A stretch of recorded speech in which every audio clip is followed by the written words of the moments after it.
Mic మా తన సమస్తమును మీ యొక్క ఆధీనములో మీ స్వాధీనంలో ఉంచుకోమని కానీ మీ సన్నిధి మాత్రం తోడుగా ఉన్నదని విశ్వసిస్తూ మమ్మల్ని మీ యొక్క ధ్యానపు యొక్క శక్తితో నింపి మహిళలు పొందుతురమ్మని మన తమ సమస్త భావన మీకు కలుగురుగా అని ప్రార్థిస్తూ యేసుక్రీస్తు నామములో స్తుతించి ప్రార్థించాలని వేడుకుంటున్నాము తండ్రి.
స్టార్ట్ చేయండి.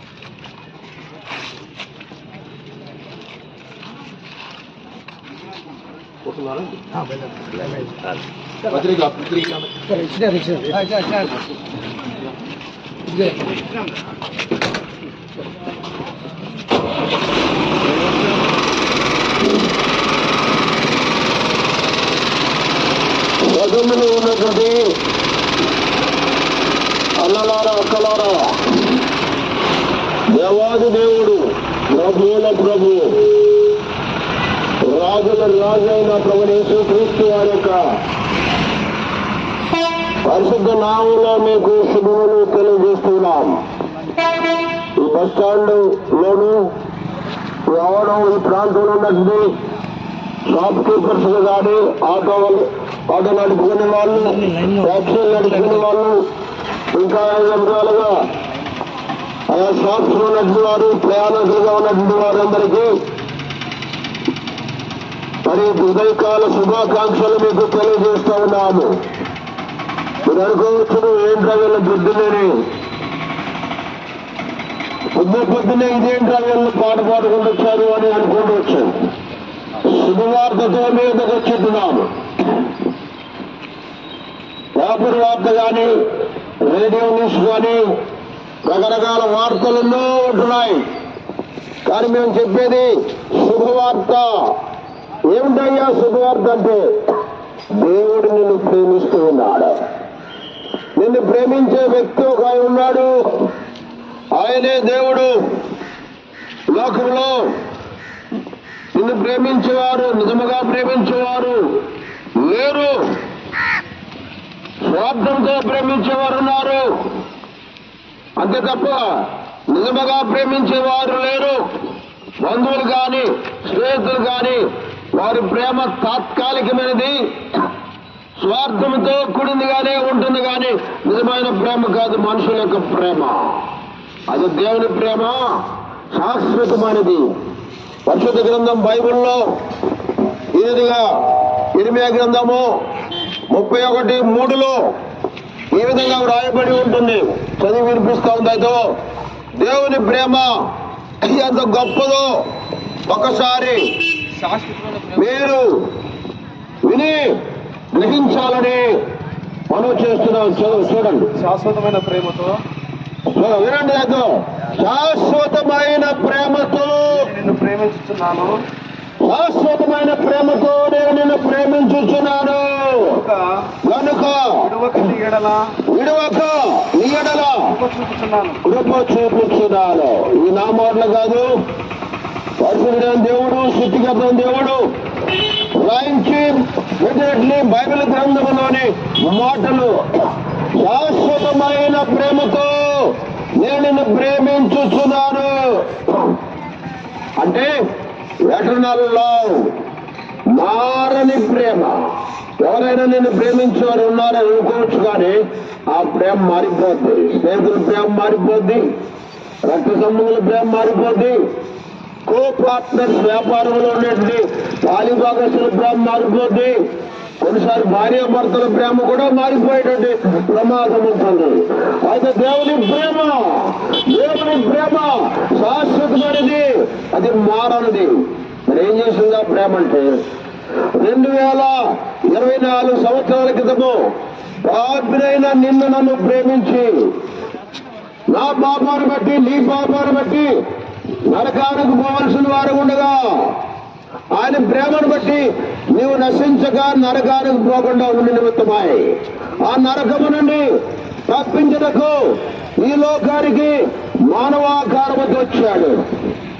ఆయనే యేసుక్రీస్తు ప్రభువు. ఎప్పుడు వచ్చాడండి? నీవు నేను పుట్టక మునిపే. ఇప్పటికి 2024 సంవత్సరాలు కావచ్చుంది. మరి ఆ ప్రేమతో వచ్చి ఏం చేశాడయ్యా అని అనవచ్చును. నీవు నేను పొందవలసిన శిక్షను ఆయన పొందాడు. యేసయ్య ఎట్లా పొందాడు? పాపములకు వచ్చే జీవితము మరణము అని బైబిల్ గ్రంథము సెలవిస్తున్న ప్రకారముగా నా శిక్ష మీ శిక్షను భరించినాడు. ఇంకెట్లా భరించాడని మీరు అనవచ్చునేమో. నీవు నేను చేతులతో చేసిన పాపాల కొరకాయ ఆయన యేసయ్య చేతుల్లో మేకలు కొట్టించుకుని రక్తము కార్చాడు. నీవు నడవరాని చోటను నడిచి పాదాలతో చేసిన పాపముల కొరకాయ యేసయ్య పాదముల్లో మేకలు కొట్టించుకున్నాడు. నీవు నేను చెడు తలంపులు ఆలోచనలు ఆలోచించిన కారణమున ముండ్ల కిరీటముతో మొత్తపడ్డాడు. దుష్ట ఆలోచనలు బట్టి హృదయములో గుండెల్లో మల్లె పోడు పెంచుకున్నాడు. వింటున్నారా అన్నాయ్యా? పంచఖండముల పొదల కొరకై పంచ గాయములుంది యేసుక్రీస్తు ప్రభు తన ప్రశస్త రక్తాన్ని చిందించినాడు. బైబిల్ గ్రంథం చెప్తుంది, వేదాల్లో కూడా రాయబడింది, రక్తము చిందకుండా పాప క్షమాపణ కలగదు. రక్తము చిందకుండా పాప క్షమాపణ కలగదని బైబిల్ చెప్తుంది. అదే మాటలు వేరే విధముగా వేదాల్లో ఉంటుంది. ఏంటంటే సర్వపాప పరిహారం రక్తపోక్షణ వశ్యకం తద్రక్తం పరమాత్మైన పుణ్యదాన బలియాగం. అందరి పాపముల పరిహారము కొరకు రక్తం ప్రోక్షించాలి అని చెప్పబడుతున్నాయి మాటలు. రెండవ భాగంలో ఏమని తెలుసండి? తద్రక్తం పరమాత్మైన పుణ్యదాన బలియాగం. ఆ రక్తం ఎవరిదై ఉండాలి అంటే పరమాత్ముడు ఆత్మస్వరూపి. ఆయనకు రక్తం ఎక్కడదు. శరీర మాంసాములు రక్తములు లేవు కదా. సృష్టికర్త దేవుడు ఆత్మస్వరూపి కదా. అందుకని వేదాల్లో చెప్పబడిన సత్యం, బైబిల్లో చెప్పబడ్డ సత్యం ఒకటే, రక్తము చిందకుండా పాపక్షమాపణ కలగదు. కనుకనే ఆత్మస్వరూపం దేవుడు 2024 సంవత్సరాలు, ఇప్పుడు 2024లో ఉన్నాం. కొంతమంది తెలుసు, కొంతమంది తెలియదు ఎట్లా వచ్చిందో. 2024 సంవత్సరాల క్రితము ఆత్మస్వరూపుడు దేవుడు రక్తమాంసం గలవాడుగా, పాపం లేనివాడుగా, కన్య గర్భం ఉండగా వచ్చినాడు. తన ప్రజలను ఆయనే రక్షించిన కనుక ఆయనకి యేసుని పేరు వేశారు. కానీ తెల్లవాళ్ళ మతం, తెల్లవాళ్ళ మతం, అమెరికా వాళ్ళ మతం అనుకునే అభిప్రాయము చాలా మందికి ఉంటుంది. యేసు అంటే రక్షకుడు. ఎవరు రక్షకుడు? పంచఖండముల ప్రజలకు రక్షకుడు. అందుకనే ఆయన చెప్పాడు శరీరంగా రాకముందు యెషయా గ్రంథం 45:22లో భూదిగంతముల నివాసులారా, భూదిగంతముల నివాసులారా అంటే ప్రపంచంలో ఎక్కడున్నా, ఇండియాలో ఎక్కడున్నా నిజమున చదువులో ఉన్న నీ కొరకు కూడా నీతో కూడా మాట్లాడుచున్నాడు తన వాక్యము ద్వారా. ఏమని? చదువులో ఉన్నట్టుండి నా ప్రజలారా నా వైపు చూసి రక్షణ పొందండి, దేవుడను నేనే. ఎటువంటి దేవుడేసయ్యా? రక్షించే దేవుడు. వీళ్ళారా నేను నా రక్షణకై యేసయ్య రక్త మాంసం గలవాడుగా వచ్చి రక్తములు చిందించి ప్రాణం పెట్టి సమాధి చేయబడి సమాధిని జయించి తిరిగి లేచుతున్నాడు. అప్పుడునే లెక్కలు ప్రారంభమయ్యాయి. చదువులో అన్నా ఓ తమ్ముడు చెల్లి ఏ జాతికి చెందిన వారైనా ఇలాంటి వ్యాపారం చేసుకునే వారికైనా అందరినీ ప్రేమించి శాశ్వత ప్రేమతో ప్రేమించి ఆ దేవుడు యేసయ్యలో నమ్ముకో. ఏదన్నా ఆయన విశ్వాసం ఉంచు. ప్రభా నేను పాపిని, నా పాపముల యొక్క శిక్షను నువ్వు భరించడాన్ని విన్నాను, నా కొరకు రక్తము చిందించావని విన్నాను. యేసయ్య నా పాపములు క్షమించమని నువ్వు చిన్న ప్రార్థన చేసుకుంటే యేసయ్య నీ పాపాలు క్షమిస్తాడు. చెప్పడానికి వచ్చింది మేము ఆయా మతాలకు ఆ కులాలకు చెందిన వారము. ఒకప్పుడు మేము కూడా ఇలాగా మరొక విధంగా ఈ సువార్త మాటలు అన్నప్పుడు మేము కూడా మా పాపములు పశ్చాత్తాపడి యేసయ్య నా పాపములు క్షమించాడు. అడుగ్గా యేసు ప్రభు వారు నా పాపాలు క్షమించాడు, మా పాపాలు క్షమించాడు. ఈ విధంగా సాక్షాత్తంగా మీ మధ్యకు వచ్చి ఈ మాటలు మీతో పంచుకొచ్చున్నాము. కాబట్టి వినుచున్న మీరు ప్రభు అయిన యేసునందు విశ్వాసం ఉంచండి. అప్పుడు మీరు మీ ఇంటి వారు కూడా ఈ గొప్ప ఆత్మరక్షణ పొందగలరు. మా ప్రియ దేశస్తులారా, మా ప్రజలారా, మీరు ఇంకా ఎక్కువగా యేసు ప్రభువుని గురించి తెలుసుకోవాలనుకుంటే మన సగములను నడిగడ్డ రోడ్డులో జెడ్పీ హై స్కూల్ పక్కలోనే బేతులుగా ప్రార్థనా మందిరం ఉంటున్నది. ప్రతి ఆదివారం 9:30 గంటలకు ఆరాధన జరుగుతున్నది. ప్రేమపూర్వకముగా మేము మిమ్మల్ని ఆహ్వానిస్తున్నాం. రండి, దేవుడి వాక్యం వినండి, ఆత్మరక్షణను పొందండి. దేవుడు మిమ్మల్ని దీవించి ఆశీర్వదించునుగాక.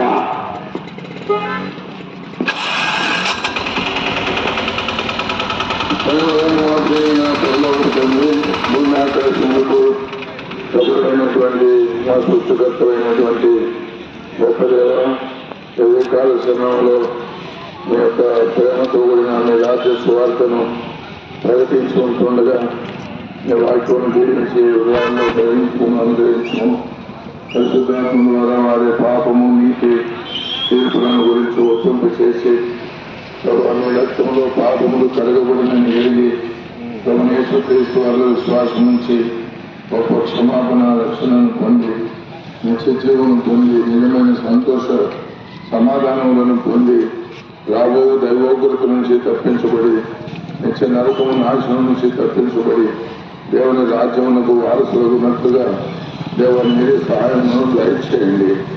మా ప్రభావ ఇదే అనుకూల సమయంలో రక్షణ దినమని ఎరుగునట్లుగా పాపము సాతాను నుంచి విడిపించబడగలుగునట్లుగా వెళ్తున్న వారి హృదయాల్లోని కార్యం జరిగించను. నీకే మనము చెల్లిస్తూ మా ప్రభావ మీ శిలువ మరణాన్ని గురించి గ్రహించున్నట్లుగా సహాయం చేయాలి.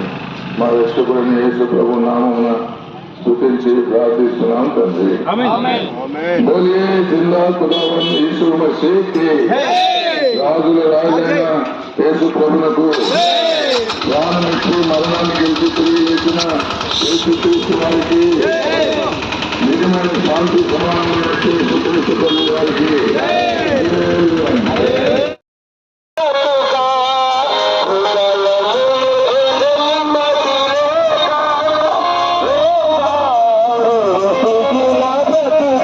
చిన్నగా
కొరకు నీకై రక్తము చిందించెనుగా నిన్ను పిలుచుచున్నాడు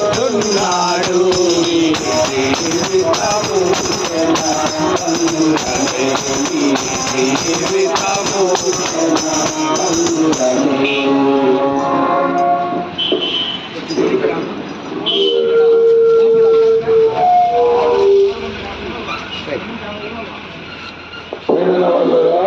ఉదయకాల సమయంలో మరి మీకు దేవుని యొక్క వర్తమానము శుభవర్తమానము మీకు అందిస్తున్నాం. పాట విన్న వెంటనే మీరు అనుకుంటారు ఏదైనా క్రైస్తవ మత ప్రచారం కొరకు వచ్చినారు లేదా ఎవరో పంపించినారు అని అనుకోవడం సహజమే. అయితే ఎవరైనా యేసుక్రీస్తు వారు ఈ లోకమునకు వచ్చి మన పాపముల కొరకు చనిపోయి సమాధి చేయబడి మరణాన్ని గెలిచి ఆయన పరలోకానికి వెళుతూ వచ్చినప్పుడు ఆయన చెప్పినాడు, సర్వలోకమునకు వెళ్ళుడి, సర్వ సృష్టికి సువార్తను ప్రకటించుడి, నమ్మే బాప్తిసం పొందిన వాడు రక్షింపబడును, నమ్మని వానికి శిక్ష విధింపబడును. సర్వలోకమునకు మరి సృష్టికర్త అయినటువంటి దేవుడు భూమి ఆకాశ సముద్రములను కలుగు చేసినటువంటి వాడు ఒక్కడే. ఆ దేవుడు పరిశుద్ధుడు, ఆ దేవుడు నీతిమంతుడు, ఆ దేవుడు ప్రేమ స్వరూపి, సత్య స్వరూపి. ఆ ప్రేమ కలిగిన దేవుడు భూమి ఆకాశ సముద్రములను మన కొరకు కలుగు చేసినటువంటి దేవుడు మనల్ని ప్రేమించినాడు. అయితే పిల్లల మనం దేవుని ప్రేమను అనుభవించలేకుండా ఉంటున్నాం. ఆయన ఇచ్చే ఇల్లు, పొలాలు, చదువులు, ఉద్యోగాలు, ఆస్తిపాస్తులు వీటన్నింటినీ మనం అనుభవిస్తున్నాం. ఎంత అనుభవించినా బైబిల్ ప్రకారంగా నరుని ఆయుష్ 70 అధిక బలం ఉంటే 80, అది కూడా నమ్మకం లేదు. కొంతసేపు కనబడి అంతలోనే ఆవిరైపోయేటువంటి వారమని ఉంది. మనందరూ కూడా తెలుసు, ఈ యొక్క శరీరము ఒక దినం నా మంటిలోనికి వెళ్ళవలసి వస్తుందని తెలుసు. ఒంటరిగా వచ్చినాం, ఒంటరిగా వెళుతున్నాం. అది దేవుని వాక్యం చెప్తున్నది, వారి పాపములు వారి వెంట వెళ్ళను. ఎవరెవరి పాపములు ఏ భేదము లేదు, అందరూ పాపము చేసి దేవుడు అనుగ్రహించి మహిమను పొందలేకపోతున్నారు. పాపము లేదని చేయలేదని చెప్పుకుంటే మనల్ని మనమే మోసపుచ్చుకున్నాము, మనలో సత్యం ఉన్నదు, దేవుడిని అబద్ధికునిగా చేసిన వారు మన నుండి. అయితే పాపములు జీవిస్తున్నంత వరకు నెమ్మది, సంతోషం, తృప్తి ఇవి మన హృదయాల్లో ఉండవు. మనం సంతోషం పొందాలని సినిమాలు చూడటమో, సిగరెట్లు తాగడమో, లేకపోతే తాగుడుకు అలవాటు పడ్డమో, మంచి ఇంట్లో బట్టలు, తిండి ఇవన్నీ కూడా నిజమైన సంతోషాన్ని, తృప్తిని ఇవ్వవు. కారణం ఏంటంటే పాపం వల్ల వచ్చే జీవితం మారడం, ఇచ్చే నరకం, అది కారణం. మనుషులు మృతి పొందాలి, ఆ తర్వాత దేవునికి తీర్పు జరగడం. ఇష్టానుసారంగా మన పాపంలో మనం జీవించినటువంటి వారమే ఎన్ని పుణ్యకార్యాలు చేసినా, నువ్వు క్రైస్తవుడైనా, హిందువైనా, మహమ్మదీయుడైనా, నాస్తికుడైనా, మనం ఎవరైనా సరే దేవుని దృష్టికి కులము, జాతి, మతము, భాష లేదు. మన వేషభాషలు మార్చుకోవచ్చు, స్థలాలు, వస్త్రాలు, అలవాట్లు అన్ని మార్చుకోవచ్చు, ఎక్కడ కూడా తిరగవచ్చు. అయితే పాపం ఉంది మన హృదయంలో. హృదయము మోసకరమైంది, ఘోరమైన వ్యాధి కలది. దురాలోచనలు, జారత్వములు, దొంగతనములు, మోసములు, కృత్రిమములు, కామ వికారములు, అహంభావము, అవివేకము, చెడ్డవన్నీ మనల్ని పరుస్తున్నది. ఒళ్ళు శుద్ధి, ఇల్లు శుద్ధి, గుడి శుద్ధి, వీధి శుద్ధి, బట్టలు శుద్ధి, ఆ పాత్రలు శుద్ధి అది కాదు. హృదయ శుద్ధి గల వారు ధన్యులు, వారు చూస్తున్నారు అని బైబిల్లో. హృదయ శుద్ధి గల వారు ధన్యులు, వారు దేవుని చూస్తున్నారు అంటే దేవుని అనుభవిస్తారు. కనుక దేవునికి మానవునికి మధ్యవర్తిగా, పరిశుద్ధుడైన దేవునికి పాపాత్ముడైన మానవునికి మధ్యవర్తిగా యేసుక్రీస్తు వారు ఈ లోకానికి వచ్చి మనందరి పాపముల కొరకు మన శిక్షనంతటినీ భరించినాడు. శిలువ మీద వేలాడినాడు. అరికాలు మొదలుకొని తల వరకు మనలో పాపమున్న మాటలు, చూపులు, తలంపులు, క్రియలు అన్నింటిలో. అయితే యేసుక్రీస్తు వారు అరికాలు మొదలుకొని తల వరకు శిలువ మీద మన శిక్ష భరించినాడు.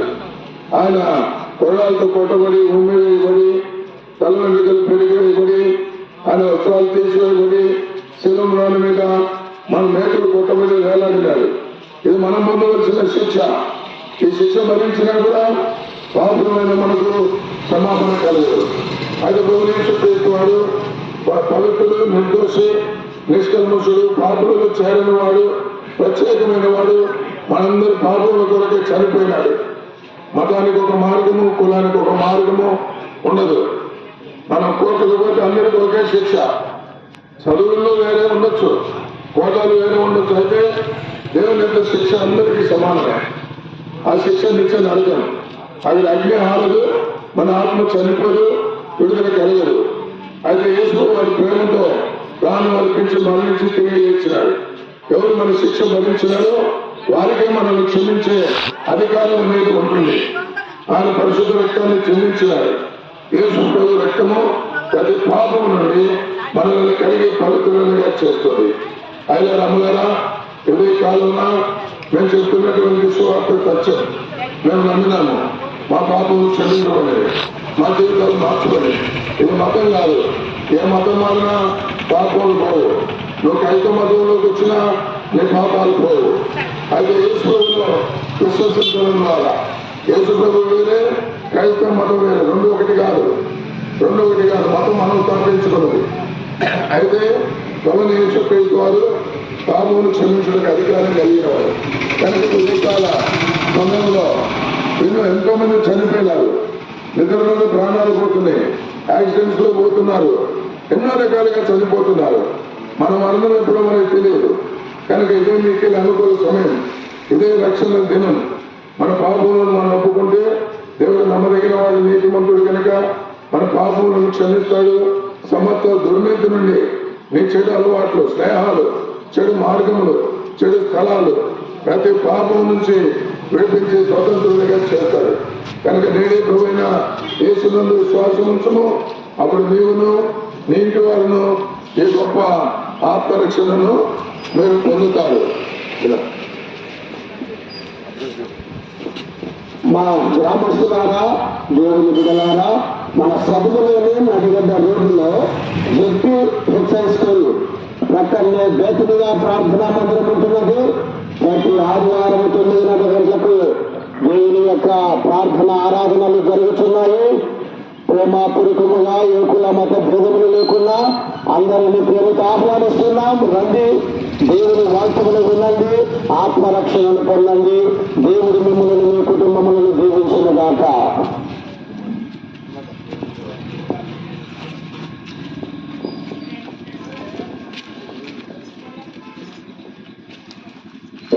మా పరలోక తండ్రి, ఈ ఉదయకాలం సభలో మీ దశలో వార్త ప్రకటించడానికి చూసిన కృత పరిస్థితులు మా తండ్రి విషయంలో ప్రేమ కలిగి వారు విశ్వసించి రక్షణ పొందడానికి సహాయం చేసి మాకు జీవించిన తల గొప్ప రక్షణ దయచేసి ముందు వచ్చిన మాట కూడా మిమ్మల్ని యేసుక్రీస్తు నామములో స్తుతించి ప్రార్థిస్తున్నాం తండ్రి.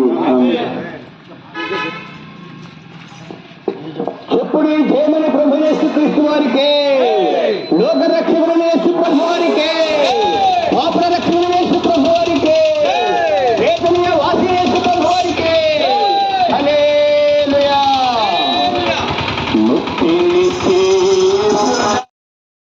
యేసుక్రీస్తు అందరికీ దేవుడు,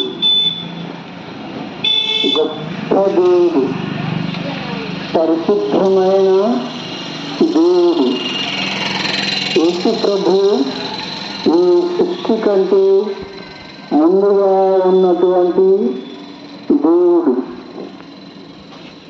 పైన కనబడే ఆకాశమును, కింద భూమిని, సముద్రాన్ని కలుగజేసినటువంటి దేవుడు. అంతేకాదు, మనల్ని కూడా పుట్టించినటువంటి దేవుడు. మనల్ని దేవుడు తన స్వరూపములో సృజించినాడు. దేవుడు పాపము లేనివాడు, పరిశుద్ధమైనటువంటి దేవుడు ఆకాశమందున్నాడు.